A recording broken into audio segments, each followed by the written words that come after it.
What's the deal, YouTube? It's your girl, Miss Honey. Welcome back. Coming to you live from my empty guest bedroom, aka the new studio. You guys already know. I hope you're having a wonderful weekend. Happy Sunday to everyone. This is going to be my quick review, recap / discussion for Power. This is season 5 that we're in for Power, and this is episode 6, and it is a question: a changed man? It's a question more than it is a statement. And of course, the last we saw of James, aka Ghost, he was headed into Angela's apartment after a night of drunkenness and fighting with his family and consolation and coming to Jesus type moment with the pastor. He's ended up at Angela's house, and that's where we pick up. But before we go inside the apartment and see what's going on, I want to remind everyone, if you are new to my channel, go ahead and hit that subscribe button. It doesn't cost you anything. It would be a big help to me, as well as the thumbs up. There's a thumbs up and a thumbs down. I prefer the up, but you know what I mean? Like, I can't tell you what to do. I can't tell you what to think. And of course, comment down below. If you, like me, you have had it up to here with this whole, thing that Courtney Kemp is trying to pull off on us. Like, so I know we got a lot to talk about down below. Last week I posed a few questions. I thank everybody that got down in the comments and gave their standpoint. All very, very valid points. Some people cleared some things up for me. I thought that, well, I asked the question, did Simon drug Ghost, because evidently his drunk acting routine was so piss poor that it appeared to be drugs to me. Like, the way he was so clumsy and just like slur. I know some people that can really, really drink brown liquor, baby, and unless it's cheap and it's sweltering hot outside, like, that whole schematic was weird. Anyway, he wasn't drugged, and we still don't know if Ghost and Tommy secretly know what's going on and are working together and are taking their enemies down as a team. We don't know that for sure. It doesn't appear so.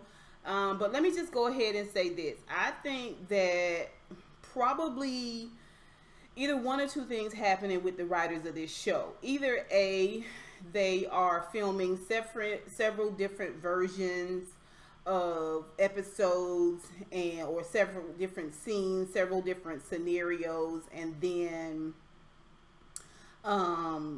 putting them together, as the episodes air, or it's just a soap opera. It's not meant to make us think or dig deeper. I mean, because everything just seems so rushed and pushed together and unexplained. You know what I'm saying? Like, I know you still got to be entertaining, because in today's America, people don't really like for you to make too much sense or force them to think too much. So we really just like the fuckery, you know what I mean? Oh, by the way, there's going to be cursing in this episode, because I'm like up here, like I'm up to here. I have really had it.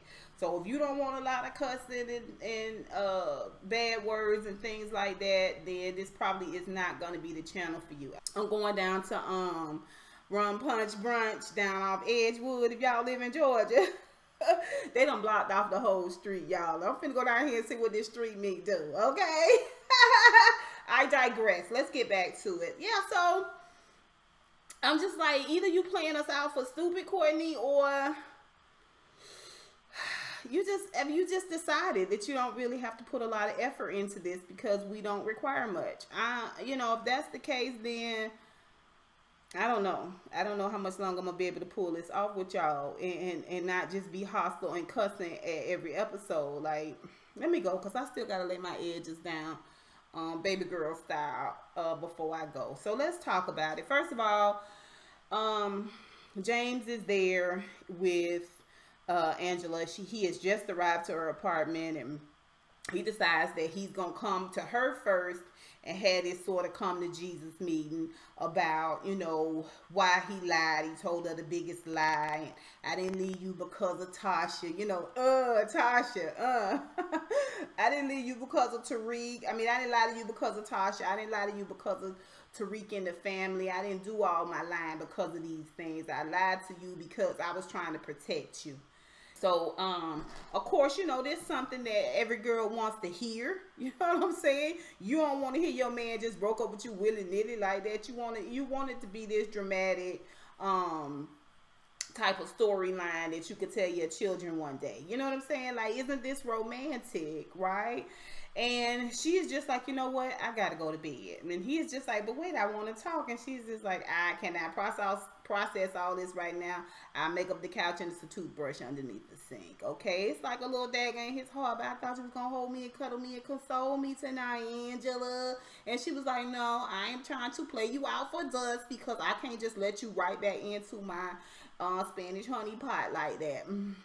She goes, lays in the bed, rubs her legs together like a cricket all night, and he's there tussling and turning because his balls are blue, and he been drinking, and he said, you know what I'm saying, that's a recipe for a smooth on, you know what I'm saying, humping fast, but she thwarted him by going in and closing the simple bedroom door. Now, I give it up to you, Angela, because I don't even know how I would have done it, considering I had already been with said man and we had this connection. How I could have let that door stop me, knowing it was a hard rock on the other side of that door. But carry on, sis, carry on. You got to show this man, right, that he don't have you in the palm of his hands, even though in the palm of his hands there you stand. But I digress. Anyway, so let's see what else. She said go to bed and all this other stuff, and next morning Tasha come over. Now he want her to let the door go when the doorbell rings because she come out the room all dressed, ready for work and what's not. He's sitting up on the side of the sofa and everything, and doorbell rings. It's Tasha. He want her to ignore, but she can't ignore it because it's my sister wife. You know what I'm saying? And this is the pact that we made when we agreed to become sister wives, okay? There's no more secrets between the triangle, all right? So in comes Tasha, and she got a cough, and she want to talk. The police has been to the house. This is what was said. Woo, woo, woo. And Ghost is like, wait. I am completely blown away. What is happening here? Okay. All right, Courtney. Let's do this. Okay, so... He come to find out they together. They've been colluding together, trying to protect Tariq. And Angela knows, thanks to Tasha, that Tariq is the one that pulled the gun, pulled the trigger, and killed Ray. And they working to keep it out of the Fed's hands and NYPD's hands. So Ghost is, and she was like, why you didn't tell me? And Tasha's like, well, because I knew you would have just got involved. You would have crushed it all and you would have made things worse. Woo. And so they go ahead and ice him out. It's like, you got anything else you want to say, Ghost? Because if not, we got work to do. We got to work together to collude to get Angela deep into bullshit and me and my family deep into bullshit and you by proxy. If you don't mind leaving out now. So he is like, oh, I'm just stunned. I just don't even know what is happening. People are just all over the place outside of me. I thought I was the linchpin to all of this bull crap. Okay, but apparently you're not. We just talking about James right now. He makes amends with Dre. He has Councilman Tate come over. Councilman Tate, I think, called a meeting to talk to talk to James, and James told him to bring Dre. And Dre's a little nervous. He's a little scared. But Councilman Tate assures him that everything's going to be rectified. To forget about last night. Like, that was last episode. Quit dwelling on last episode and everything when he choked me out and all that. We just here to talk regular business. Turns out that all of the investors, which includes James, are being audited. So he want everybody to hold it low to the flow, slow. You ain't got nothing to hide, right, James? And James is like, I mean, what else would you be talking about? I mean, I'm just an innocent businessman who had his daughter shot down in the street and deals with drug dealers on a regular basis and runs a shady club. I mean, I'm not sure why you think I'm a criminal. Anyway, just another hint dropped by Councilman Tate. But again, what do I know? What do I know? I have summations about this show, but apparently Courtney Kemp has decided to try to play us all like idiots. So Councilman Tate, who's an actual politician and not a super villain, lets James know this little bit. He's going to go and talk to some investors and go on about his business. All right. So Councilman Tate leaves, and James wants Dre to hang back a little bit. Evidently, he asked Councilman Tate to bring Dre, and he tells Dre we want to call a truce. I think it'd be better if we just call it truth and just get this Queen's Child project out the window and just let's just move forward. Let's just all move on. And Dre is like, but what about the non-compete? He was like, listen, I'm going to get rid of the non-compete. I just need you to play along here and just go along, and let's just do whatever we got to do to keep both of our names clean. So all of this is a part of the change, man. So Dre reluctantly concedes. Meanwhile, James has decided, he's just going one by one, just clean it up all nice and neat. You know what I'm saying? This is just an episode, but we can do all this in one episode, of course, right?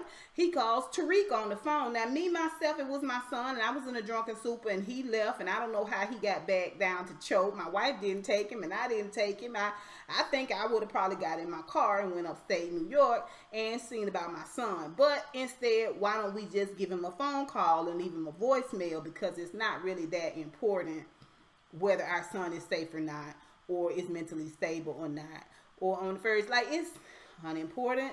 So he leaves him this voicemail and tells him everything he should be trying to tell him in person, minus the hug and consolement. I digress. Let's see what else. So he leaves Tariq a voicemail, ends up talking to Proctor about the whole situation with Angela and Tasha. Lets on that Tasha and Angela working together, to try to figure this out. Or maybe he just let on about Tasha and didn't lead on about Angela. And Proctor's like, oh, my head is spinning. It's all hypothetical, of course. And, Proctor doesn't want to know very much. He just wants James to get this fixed because they could possibly all go down. Let's see what else. He cuts it off with Tommy because of the audit that's happening. He cannot, in fact, keep trying to launder money, moving money around if they're doing some auditing, right? And Tommy is pissed off about it. Even though Ghost has mentioned that he doesn't want to be brought in with Teresa, he doesn't want his name to be brought up with Teresa. When he comes over to talk to Tommy, Teresa is right there, and Tommy refuses to ask him to leave. So Ghost is forced to talk to him in front of Teresa about this whole money laundering thing. Now Teresa excuses himself out, but we gonna talk about that. And it just appears that he and Tommy really are on the outs. That's how it appears, okay? Let's see what else. Then we see later on that after he turns Proctor down, Proctor wants the old relationship, he wants some coke. Because he used to get coke from James to get his wife, to get his daughter, to keep her high, keep her happy so he could get his daughter. And so now he wants that old thing back because he's found out, Proctor found out a couple of things about his wife working with Mark. He turns him down for that, okay? He turns him down to give you coke. I'm sorry, I can't do that anymore. That is not a thing. See if you can see Tommy about that, which is like sending him into the lion's den, but I digress. Now he turns Proctor down to give him a little coke to get a wife, which is a stupid plan. But at the same time, he makes an agreement with Dre to kill Diego in exchange for Dre killing Jason. Okay? Because Tommy let on the fact that he can't move the money, he can't move the weight, he can't get Jason money or Jason's gonna kill him, And so this is where I guess kind of trying to help Tommy a little bit. Now, mind you, like I said, giving Proctor a little coke to frame his wife is too much of a strain. But killing Diego in exchange for Dre killing Jason is a perfectly agreeable situation for a changed man. Let's move forward. The feds. We're going to talk about the feds real quick. The feds are in congregation with Blanca. Blanca is full on investigating Angela with the help of the feds. That's Tamika, as well as Mock, Stacks, and Donovan. They all collecting information. She is going to call Angela down. She is going to be the one to question Angela, and not Angela, Tasha. Let's see what else. They're gonna bring Tasha in for questioning. It goes south. It's, this whole situation where they're trying to pin it on Angela and wrap the St. Patrick's up. All that stuff kind of goes south when Tasha bosses up, and it's just like, I'm not talking about my husband in any kind of way. I'm sorry, I'm not doing that. She just lets on an interrogation, but we're gonna talk about it. And it all would have been great. It all would have gone away except for Angela got rid of the digital copy of the police report, the ballistics reports that has the bullet results on it from Tasha's gun. She didn't get rid of the physical copy. The physical copy was in the evidence box that Blanca had. Now, why Angela didn't go through that box, I don't know. How they got that box from Angela, I don't know. But again, we're not meant to pick at the finer details of this story. We're not. We're meant to just buy it as is and carry on, okay? This is not for thinking, functioning individuals. This season is for robots who don't question anything. I digress. Let's see what else. Mock and Stacks threaten Proctor's wife. They're either help us and we'll help you get your daughter back. She agrees to tell them where Proctor hangs out sometimes with his family, criminal family. He's not supposed to be hanging with them. Well, not that he's not supposed to. It's not illegal, but he lied under oath about hanging with them. So she turns that up. That's why he wanted the drugs from James, to frame his wife, to get her back on drugs so she would have no chance of getting custody. It fails miserably.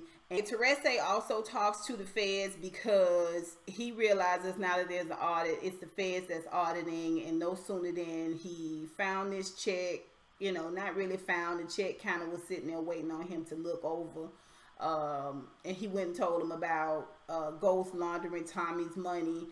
They doing this audit, and Teresa is like, it's gonna come right back on me. It's gonna come right back on me, and you're gonna get me killed. I mean, obviously no one's checking for you. Also, before the episode ends, you guys let me know if you heard this. I know that we're not supposed to be listening to the finer details, but did they or did they not drop Councilman Tate's name before they found that ballistics report, right? And Tamika put it all together. Didn't they drop Councilman Tate's name? But let's move on. We all the way in middle of season 6, and we not even done with the bullshit that is season 5. Let's move forward. Like I said, Dre, after a scary visit from Diego, he gets a visit now from Alicia, which I think is just a little bit more terrifying than Diego. She forces Dre to use his schemes to find a target for Diego, looking for who planted this gun on him. And she tells Dre, you in charge of fixing this. Okay, I planted the gun, that's not even important, but you in charge of fixing this. You like to play people to the middle. So he is, again, he's walking on hot coals. Everywhere he lands is hot. You know what I'm saying? So really, at the end of the day, the only false friend that he do have, really, he ain't got but 2, but not really, is James and 2-Bit. But, probably more Mookie than 2-Bit, because 2-Bit is having ponderosas with Kanan. Anyway, so of course, who can we blame it on? Who can we put it on? Arturo. He tries a little bit to try to point the finger a little bit at Cristobal when Cristobal confronts him about his men being killed in the street. Now we know it was Kanan. Dre don't know who to trust. He don't know who to trust or what to do. So when he gets in bed with James with this whole Jason Diego situation, this is after he has had blamed Arturo and brought him before Alicia and had Arturo set on fire by Alicia and killed. There is no more Arturo. He's gone. He's out. It's all just so perfect. Like everything is just being neatened up into a little bitty bow. Little bitty bow. Okay, so shit's going south with Cristobal and the boys. Like I said, he obviously, I had a question. Does Dre speak Spanish? He seems as though he doesn't speak Spanish. It is occasions where he seems to respond to Spanish speaking individuals in a way that leads me to believe that he speaks Spanish, but let's just act like he doesn't speak Spanish. Okay, let's just act like when Cristobal walks out, him and his friend, after they had that little blow up and they talking, he is either tone or something, he knows something that they're saying isn't right. So he really is trying to act like he's going to bring Arturo to do a translation. And honestly, he finds out that Arturo knows about the Jimenez and he had something to do with it some kind of way, because nobody else knows about the Jimenez. How does Arturo know about the Jimenez? And it's just like that, Arturo becomes fodder. Let's see what else. Okay, so let's move on from Dre. There's really nothing going on. Let's talk about Tommy. Tommy, like I said, he is buddy with his dad. His dad is there when he talks to James, and he, you know, tries to kind of weigh in on it to Teresa, but James kind of nips it in the bud, and he decides he's gonna go on. And when he goes on, he stops and listens at the door for a minute, and that's when he goes and talks to Proctor and all of them. It's like, you got to cut this audit stuff out. So just like that, the audit's gonna ease up. Just like that, the audit is gonna ease up, right? So just think about how many things we're tightening up or appearing to neaten up in a bow with this episode. So just like that, the audit is off and we are moving forward. Meanwhile, he and Sammy have come up with this scheme to move Tommy's weight, to help Tommy out, move his weight, keep the money coming, and by packing drugs and what's not in ramen noodles and selling them in prison. So this is how he's going to make his money. Now they're going to transport in snacks and things like that, the drugs into prison, and they're going to sell it that way. So apparently there's way more money in prison to be made in prison than it is outside on the street. But I digress. Tommy's happy about it. He's super excited. He and Teresa go to take the tracker and put the tracker on Dre's car. So now he texts Angela and lets her know that she can turn the tracker on. And it's on Dre's car. Let's see, he's mad at Ghost. He trusts Sammy and Teresa wholeheartedly. Nasty as hell to Angela when Angela calls him and she's sort of staking out where the tracker has led her. And he's like, bitch, I didn't tell you to call me. Hell? You know, and she's just like, let me just talk like regular anyway, Tommy. So, I was just like, this is so Angela. Angela, calls herself trying to kind of hold, James' feet to the fire a little bit. She's not just going to jump right back into bed with him and everything. You know what I'm saying? Like, you going to stay out there and I'm going to stay in here and I'm dressed for work. And she's explaining to Tasha that we not sleeping together. And she goes over questioning with Tasha and gets Tasha all prepped all together. Now, we see her and goes in and out the episode different times of the day. They talking and sharing little bits and consoling. This episode is to bring Angela back into the fold with everybody. Not just with Tasha, but with James as well. It is to show us that Tasha is over James, and that to show Angela's character that James is done with Tasha and that they can be together and that he trying to do right, so she can come back into the fold and be the love interest, which is what everybody loved, was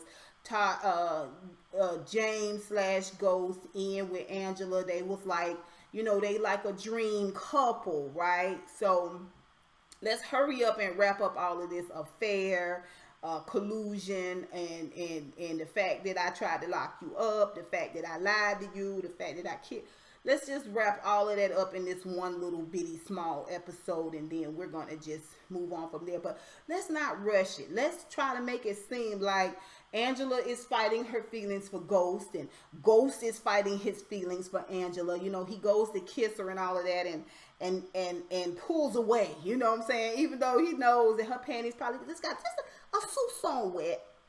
He pulls away, and maybe if I start acting like a better man, you'll realize that I'm a changed man. And he walks on out and leaves her there with moist panties. And she's just like, well, maybe, I don't know. I sometimes when I think about how beautiful he is, yeah, I feel like, anyway, it's a mind fuck.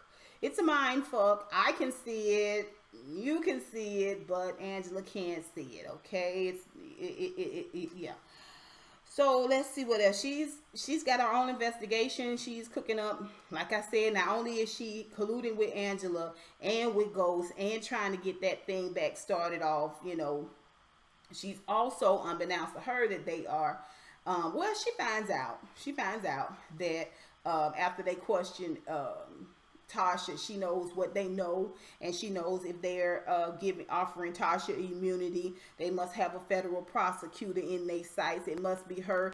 So who was the federal prosecutor that was in your sights when you was offering Tommy immunity? I mean, we could just go to the vending machine and put in 50 cents and get immunity out. Everybody knows that. Like, I mean, we just passing immunity out this season like pads. You know what I'm saying? Like, you want one too? Like, can I offer you a piece of immunity as well? So anyway. But she's got her own little private investigation. She's got night vision goggles and a camera that takes night pictures without the flash, and she taking pictures of Diego going to, or what she perceives as Diego going to meet up with the person that she put the tracker on the car, which is Dre. We all know he going to meet Alicia, but okay, all right. That's what she doing in her spare time. Okay, so she meeting with Ghost in and out throughout the day. She's schooling Tasha on what to say, and she's holding a full-on investigation. Like, she's got an action-packed day ahead of her. Tasha, I was the most proud of Tasha this episode. Tasha is unbothered about James and Angela being together in that apartment. She realizes that Angela is still in love with Ghost. She realizes that Angela hasn't even remotely seen just what an asshole that Ghost can be. And she just decides she's going to let her find out the hard way. Girl, I'm out. I am out, okay? Angela briefs her. She does a great job. She, learns a couple of things, that Angela is the one that pointed out the bullet hole in the wall, even though she didn't tell Tasha when she found out about Tariq and all of that stuff. And later on, when Tasha goes to Ghost and her family home, which only Ghost is there, except he's there with Angela now. You know what I'm saying? Like, you just hanging out at their house, huh? Yeah, they sister wives. I told y'all that. I have told y'all this. And you just tell her what's going on. Like, they trying to make me feel like y'all working together to frame me. Like, you didn't tell me about the bullet hole and that you the one that pointed it out. And Angela explains it. I didn't know that. At the time, I was trying to frame you, Jamie. And Jamie was like, it's cool, it's fine. It's okay, it's all right, because you're beautiful. And I like being in your coochie, so whatever. So she kind of explains that a little bit. And prior to this, Ghost also tries to make amends with Tasha and tries to tell her, it wasn't as eloquent, it wasn't as reflective and revealing as the conversation was with Angela, when he tried to have, like, this reciprocity with Angela. It was, boo. It was more thorough than the one he had with Tasha. First of all, Tasha took it all, balled it up, and threw it on the ground. She was like, child, I can't even talk about this with you right now. You on some straight bullshit. I got to go and testify with these people tomorrow and be questioned by these people tomorrow. And you trying to make it all about you. You trying to make it all about absolving yourself, or you trying to be the martyr in this situation. Anyway, moving on. She leaves him sitting there. He was like, well, wait a minute. Before you leave, I want to ask you something about my number one sister wife, Angela. How did you know you could trust her? And it's because she still loves you, Ghost. She still loves you. She's still in love with you. Which is what led him to going back over there and playing the mind funk and kissing her deeply and getting her panties wet and then walking up out of there and closing the door. Okay. So full force. She's back in there now, and she's talking to both Tasha, Angela, and Ghost, and letting them know. And he was like, when he and Angela, when Ghost and Tasha go back and forth, and it becomes this sort of relationship type argument, Angela tries to excuse herself, and Tasha's like, you know what, you two stay, I'll leave. Okay, and he was like, wait a minute, what are we gonna do about this whole ballistics and gun? And she was like, I got it handled, I'm gonna get Silver to lie on my behalf. Well, why would Silver lie? Because he loves me. He loves everything about me. Okay, and he will lie on my behalf. She storms out, and it is what it is. Let's talk about Tariq real quick. Tariq is back at school. Evidently he and Kanan the one dropped him off at school.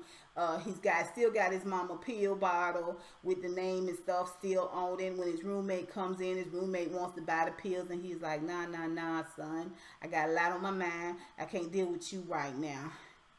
Gets a text from Kanan and meets Kanan downstairs, and they woo about how fancy everything is, and I should have known your daddy would have put you in this fancy place, and wonka, and he's like, don't mention that nigga to me. This is what Tariq say about his daddy. Later on, they riding on, they talking, and Tariq lets on the fact that he's the one that killed Ray Ray, and that it wasn't in fact Ghost. And of course, Kanan is taking it all in. Kanan takes him to this fancy place where he's meeting a dude that's one of his drug connects. Somebody he went to jail with. The man wanted to, like a lot of Caucasians, they don't even realize how deep they in bull crap until it's too late. Like, you really think your white privilege works everywhere. Well, when he tries to change the rules of the agreement, of course, Kanan beats him within an inch of his life right there in front of Tariq. And Tariq kind of seems like, oh, he's beaten. Oh.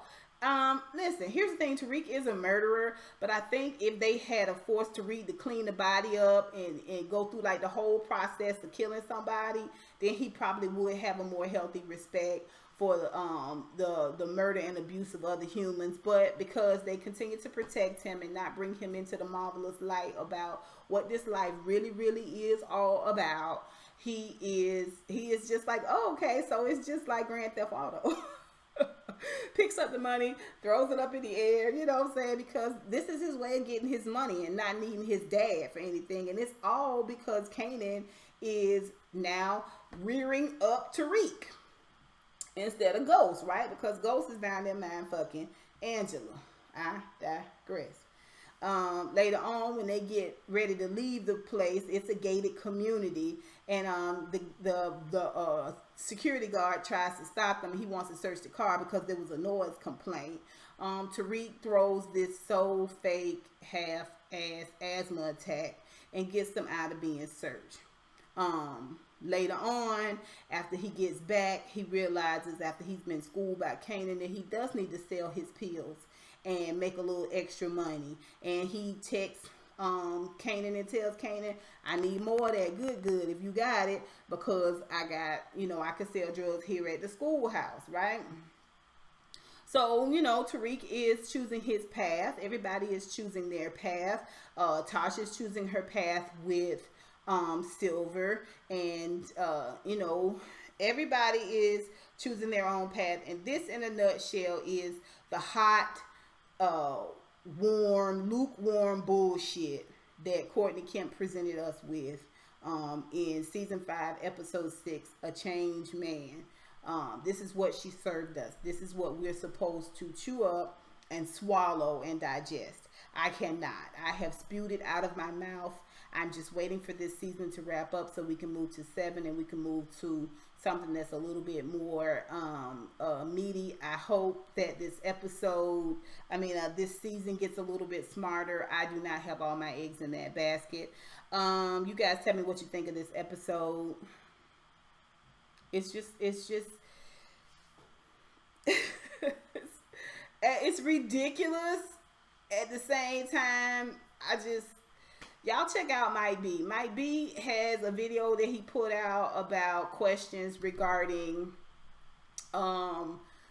this season of Power. It's worth looking at. It's worth questioning. I'm not questioning shit else anymore, because I just feel like it's not that type of show anymore. And until it becomes that type of show, I'm just going to go with whatever they give me. You guys tell me what you think. Put it down below. Until next time, honeybees. Mwah, mwah, mwah. Ah.